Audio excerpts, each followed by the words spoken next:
Shaggy, what are you doing in the corner? I'm scared, man! Like scared!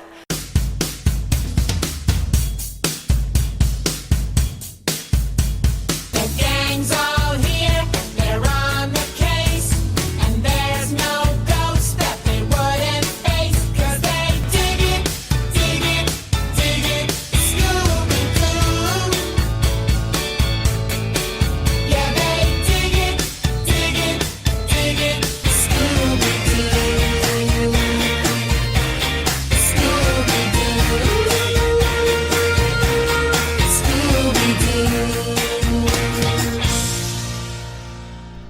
Hey gang, and welcome to another episode of a podcast named Scooby-Doo Extra.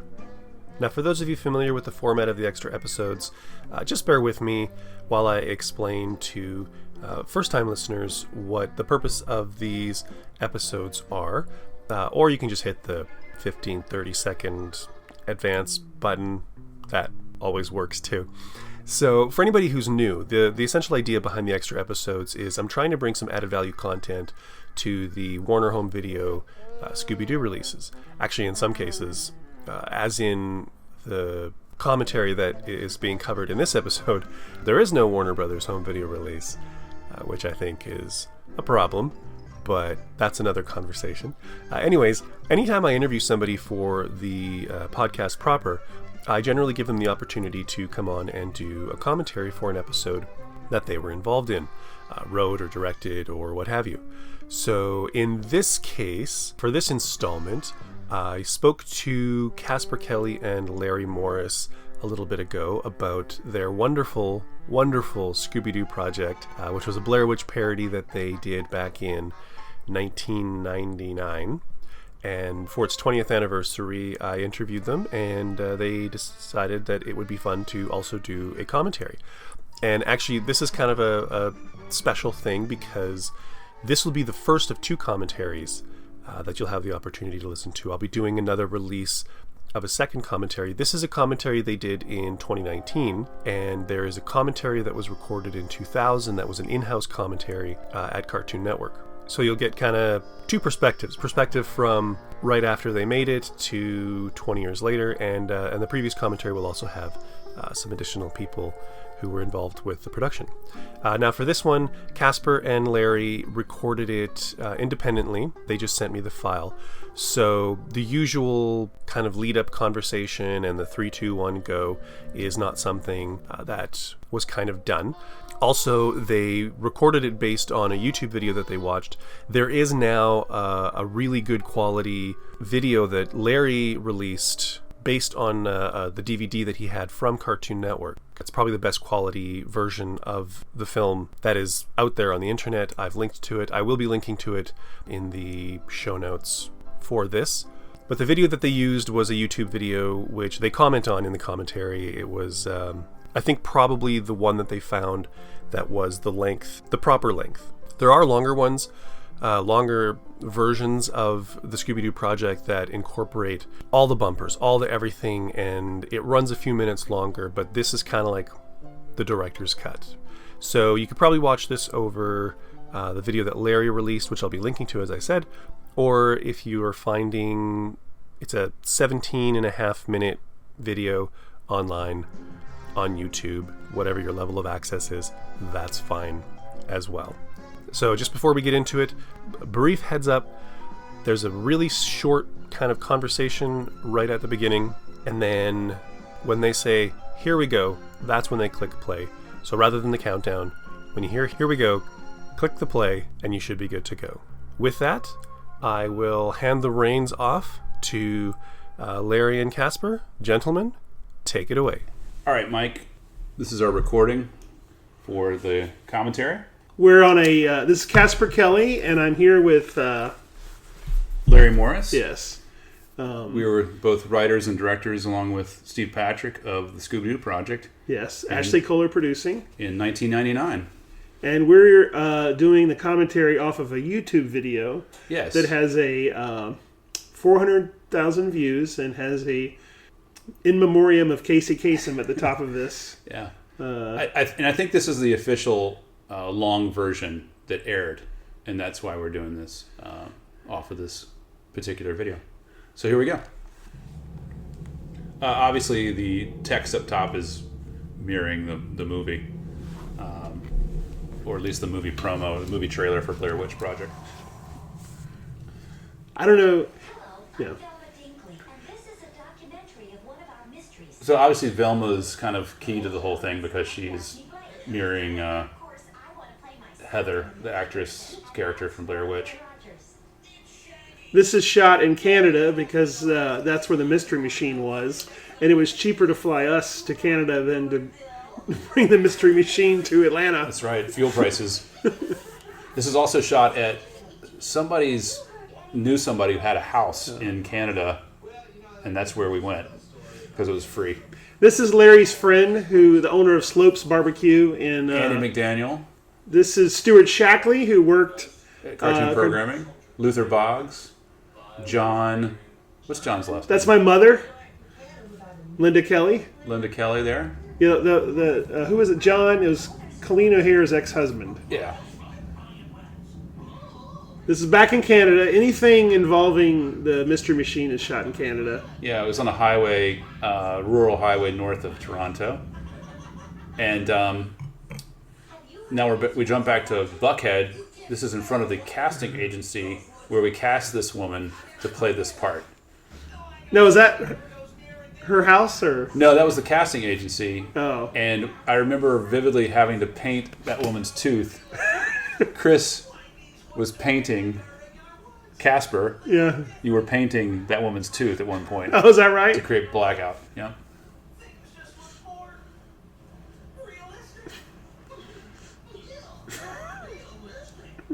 That's comedy gold. Is just having Scooby repeat a word. Also, the fact that we were, making light of the fact that they were animated in this live environment. Yes. All right. This cemetery is at Larry Morris's. Go ahead. Well, it's in Smyrna, Georgia, and so I lived in this house briefly, and this is a Civil War hospital in Smyrna, Georgia, that my friend still owns. His family owns it. And this house had the cemetery in the front of the house in the woods. And then it also had what we used later for the hallway chase sequence. And it had the creepy cellar in the basement. So it was gold. We had a great location. It was free. And then all the other woods material... right here. I believe this scene, this particular scene, excuse me, I believe this was shot near Turner Studios in your work. We had to do some pickups. Oh, is this back when they had that field next to Turner Studios? Well, they had some woods that are still there. Oh, they are? Yeah, and so some of these are pickup shots, but a lot of stuff was shot. A majority of the woods material was shot in my childhood home in Alpharetta, Georgia. There's a lot of acreage up there. It's now being turned into subdivisions, but we shot up there. That's a nice cycle. Ooh. That's good tracking by Butch Siebert. Yes. Turner Studios, compositor.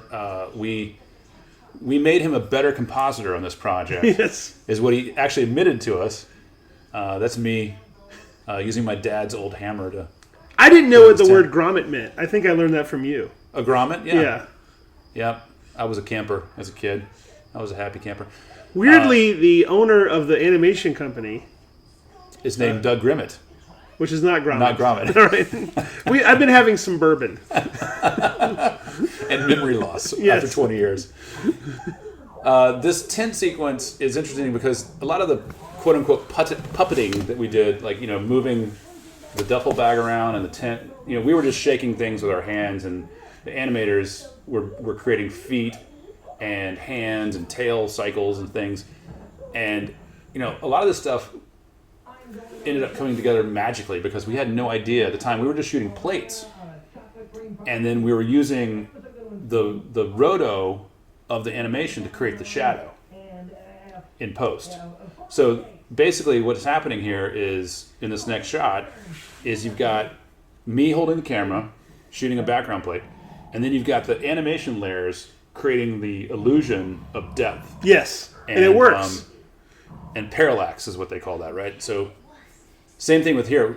This is a real flashlight, and we're shooting a black card, so the light of the flashlight is hitting the black card, and then they're just mixing that with Velma's animation. So a lot of simple techniques that, the tracking's done with a couple points there, and it just turned out. Which is, again, these days it's easy to do. But in 1999, we were using like Quantel, flame boxes that were costing thousands of dollars, an hour or a day to composite. And a lot of this footage, if Chris or Steve wrote a script, I would shoot that script based on their direction. They would be behind me, and I would be with the camera, with a light on top of the camera, at night, blocking and directing these pieces. So for that Scooby piece, we'd put popcorn out on the ground.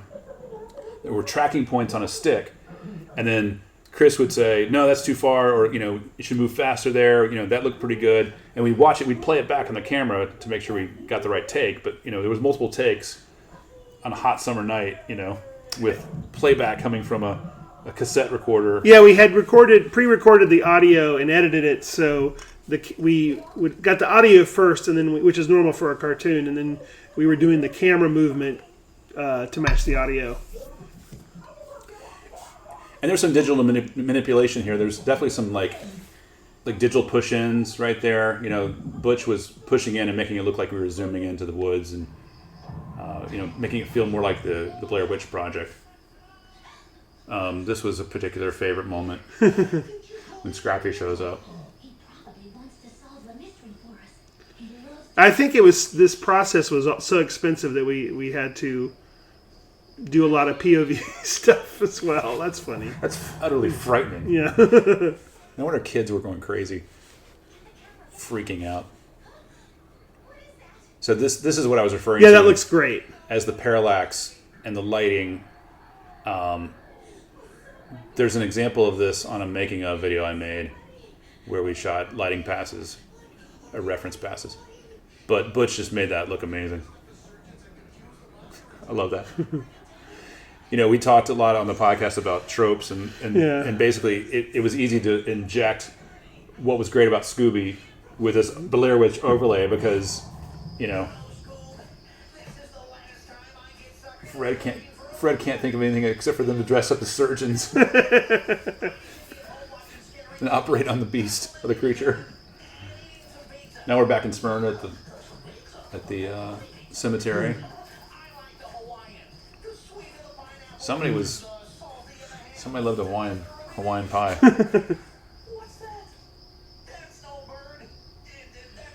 Also, it's interesting, I think, like, we were in our 20s, and people in our 20s is sort of, we're the most removed from what children would want. I don't know what I'm trying to say. Right, no. We were kind of writing for ourselves. Yeah, well, yeah. You're also doing a Blair Witch parody, yeah. So you want to be true to the source of what you're parodying. Oh, wow. Yeah, I love that, where you just see a tiny bit. Yeah, that was actually kind of scary. Yeah. the monster.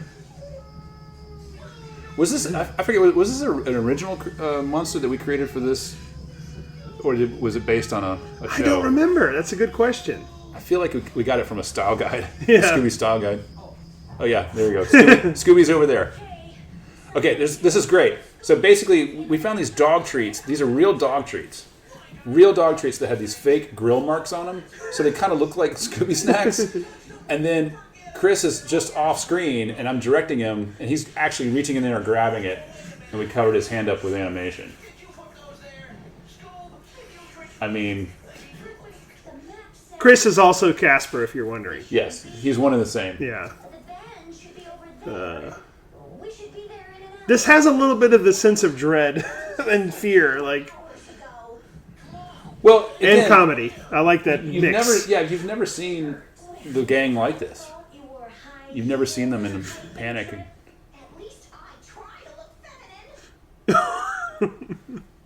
Chris slaved over the timing on that. How long that slow burn. I think Butch had to slow the video down even to make it last longer. This is an angle of Velma you would never see Right. in. Lots of. Yeah. That's making me laugh. I don't remember these jokes. I made that map. That's My fantastic. rudimentary Photoshop skills. This is the only effect that didn't ever work as successfully. We wanted animated footprints like they have in the cartoon, so we had to track those on the ground. It feels like we could have just used construction paper. But it had to be animated. Oh yeah, it's true. That's fair. We wanted cartoon footprints. I love that blurry depth. Yeah. Yeah, the depth of focus is amazing. Now this was definitely shot outside of Turner Studios in the woods. There's a little pocket of woods still to this day next to Turner. And Chris was not happy about Shaggy's model right here. That's the only model that's kind of a fail. Is that right? Yeah, I remember you were very upset about the way Shaggy looked.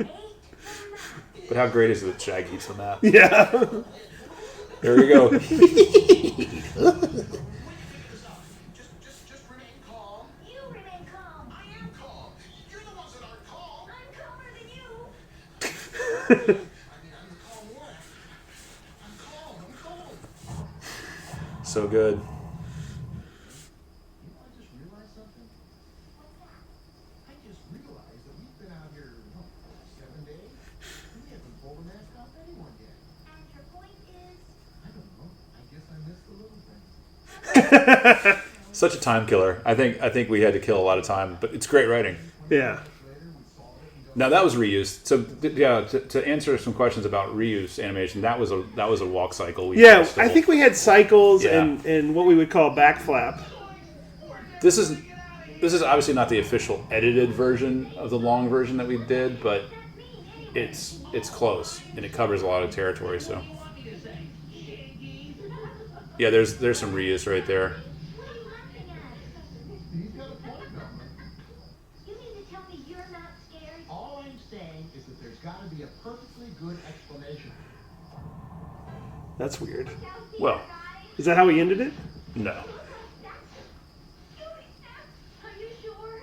Like there's only one way to find out. More reuse. I told them we don't know. I don't know. No. What is it? They're stale. They're completely and totally. Which Shaggy would freak out if there was stale Yeah. Scooby snacks. I think that's I mean good, that's yeah. that's Guys, I lost my glasses. Here we go again. Velma, for crying out loud. classic. Glasses strapped. We had to do there was definitely some classics. We had to do the Lost Glasses. Yeah. We had to do Scooby Snacks. We had to do Could we find your glasses? the hallway chase. No, wait a minute. Are those your glasses? Those are my glasses. I've been wearing the same dark rim glasses since 1998. So why they're not animated, I don't know. Wandered off. Selma! Over here! This is just great. I love how Fred just keeps getting more and more worked up. What are we gonna do now, Velma? I wrote this script. I'm so in touch with the feminine side of myself to talk about broken nails and I mean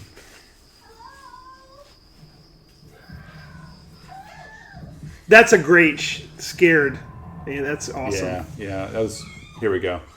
So yeah, if you're listening to this only, I've said this a couple times, this right here proved that we could make the Scooby-Doo Project. That run sequence, Yeah, it looks amazing. we did that first. This is the nail theme that Larry's continuing. Yeah, the nail theme. Also, we called it a That scarf and not instead of an ascot, and people have gotten on to us about that. Freddie lost his scarf. That's All weird, right. yeah. This is the Rough House. This is in Smyrna, Georgia. It has been restored recently from a fire last year. They had a fire in this house. It was perfect because it wasn't overly decorated. I don't remember removing a bunch. Well, 'cause was it decorated? He had just gotten married, Oh. so it was still a bachelor pad pretty Oh, okay. much. But basically, this was an incredibly hard sequence to put together. There was lots of render time. Butch spent so much time on this, and it was so easy to shoot. But it took a lot of compositing. I love the timing of it. I love it. All we had to do is just have somebody open that door and shut that door. Also, everything was graded, so, to look like 16 millimeter to match the film. This still haunts me. Because that scene in the movie terrifies me. But it had to be Shaggy. Yeah. Especially because that guy in the movie is like Shaggy. Yeah. And this is the little scene, unmasking scene. So I assume we cast him? We did cast him. His, I remembered his name just the other day.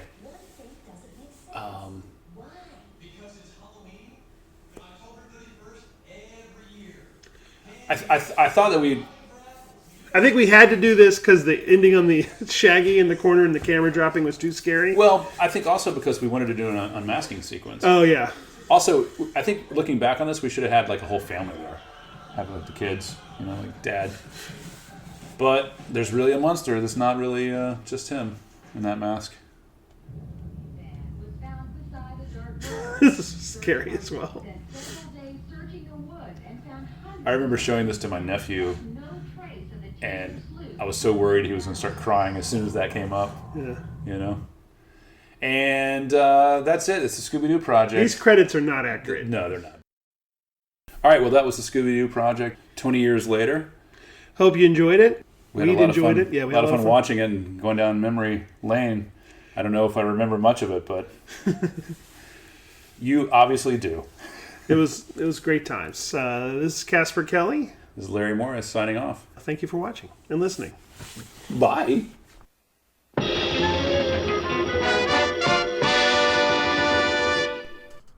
And there you have it, gang.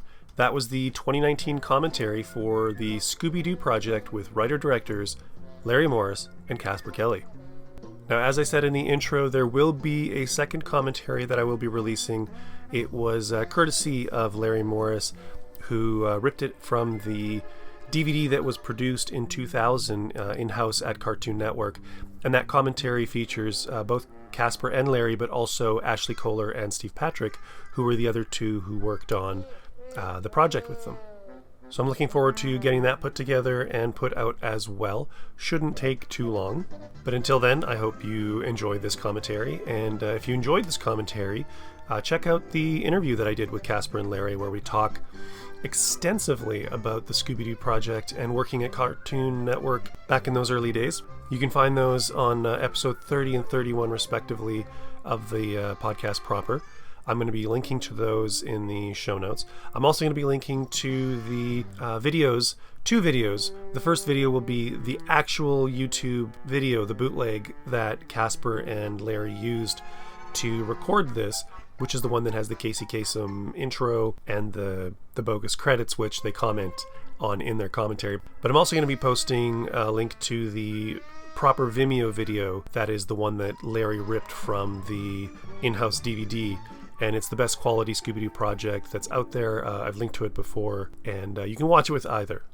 There might be a slight bit of cognitive dissonance if you're watching the commentary with the proper video, just because of the Casey Kasem comment and the credits comment. But I think we're all capable of managing that, so it's all good.